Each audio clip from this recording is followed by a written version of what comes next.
Fox News alert now, the stunning rise in crime overwhelming Democrat-led cities across America, from violent threats on a New York City subway to deadly home invasions in Los Angeles.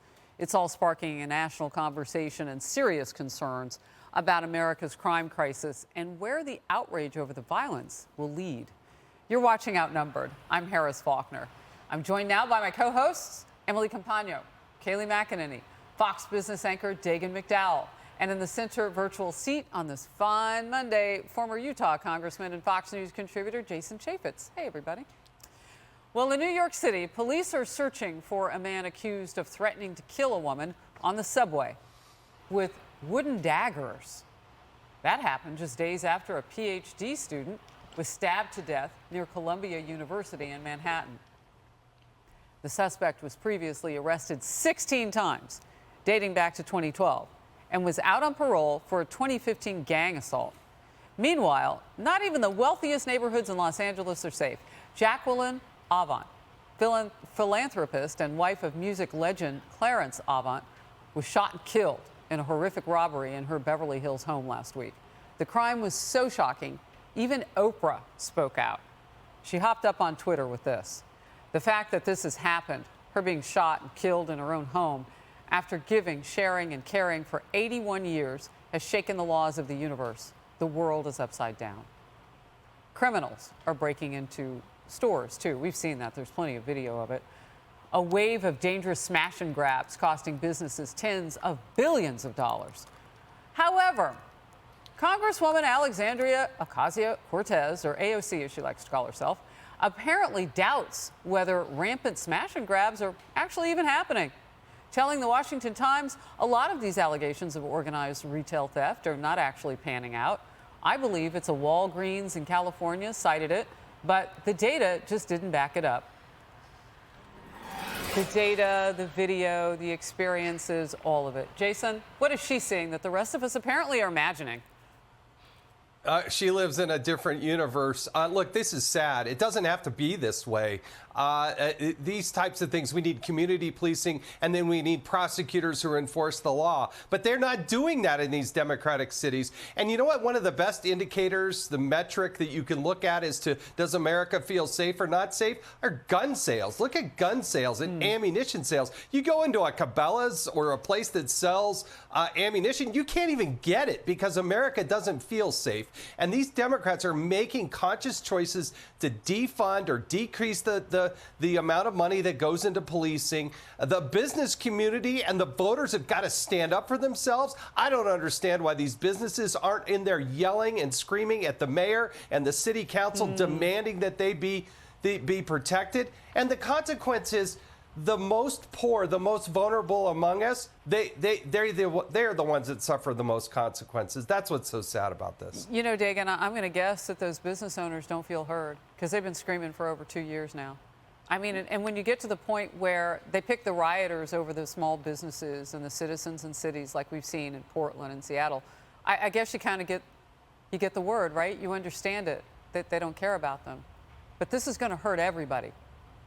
It does hurt everybody. It creates retail wastelands in impoverished neighborhoods that really can't afford to lose a Walgreens or a CVS or a store that provides groceries. All of these major chains can fight this. They have people on staff, large staffs, trying to track what's estimated to be $45 billion in annual losses these days in theft. And by the way, and I checked with Andy McCarthy about this, Joe Biden's Justice Department, Merrick Garland's Justice Department, and the FBI could do a heck of a lot more to fight this crime. You don't even need to, and Emily can jump in on this, but you don't even need to use the RICO or racketeering statutes. That it's simply because if you could investigate it based purely on interstate commerce, if the stolen property is being moved, or if interstate conspiracies are organizing them. Remember, the Department of Justice went in after investigating the theft of Joe Biden's daughter's diary, alleging that it was involved in the interstate transportation of it, even though it might have been stolen out of a hotel. Or Merrick Garland said, oh, the Justice Department needs to investigate parents and help out the school boards that might be facing uproars at meetings. So they could get involved in prosecuting these crimes if they thought it was a problem. And by the way, just real quick, Alexandria Ocasio-Cortez has always talked about the screeching climate deniers. Well, she's a screeching crime denier, and that's worse. Actually, I don't even think that they would have to go that far. I mean, most of these people have committed such recidivism. I mean, they could just adjudicate the things that they're already wanted for. I mean, when you get arrested 16 times and you keep perpetrating, they need to play catch up on that. But if it's a crime, I see what you're saying isn't like an overall crime wave, but they could literally, if they just wouldn't bail reform us to death, they could go after some of the people who are already out there. If it's a crime, though, that falls under bail reform, the bail reform law in New York is so strict the judges don't have a choice. Here, misdemeanor, you're right back out on the street. Yeah, here. And then perhaps if they do what they can, Emily, I don't know, that won't feather out across the nation. But right now it's catching on. Right. And I think Dagan makes a great point, which is she's drawing a distinction between the federal web of laws and state. So here in New York State, that's why the bail reform has, frankly, the criminal justice system locked in such a stalemate, why we see people who are convicted of misdemeanors and felonies out on the streets. Let's take the person, for example, the quote career criminal who was out on bail and then out on parole for a slew of over 16 arrests, different convictions, including a brutal 2018 attack in which he and 3 accomplices slashed, punched, and kicked a victim in an assault that was caught on camera. Now, on the federal side, we know that he's a member of a gang. It's a Bloods offshoot gang. On the federal side, that's a sentence enhancement of 10 years for that, in addition to the penalty you serve for the underlying crime. What happens, however, in the state of New York? Absolutely nothing. Apparently, you're out on the street and you are able to murder, wound, and attack 3 different people in the span of 1 hour. Like how long? And I know that New York City, and we don't want to make this too New York-centric because this is playing out across the country, right? Yes. But here, they just hired a former Republican to be their mayor. And I say hire because, I mean, independents, Republicans were changing their affiliation in the primary to make sure he got through because he was like the least offensive in terms of police and defund of any of the people on the left who were running. I mean, now you have Eric Adams. And I wonder what it's going to take to change it. I can tell you, a midterm election. That's the only way you get politicians moving and changing things, when there's a bloodbath in the midterms. And I think there will be one, figuratively speaking, of course, for the Democrat Party. I think it will be a shellacking. They are running on the platform of defund the police, essentially eliminate bail, put people back on the streets that have 16 arrests, ignore the victims we don't care about, victims like Officer Nishida, who died in one of these thefts.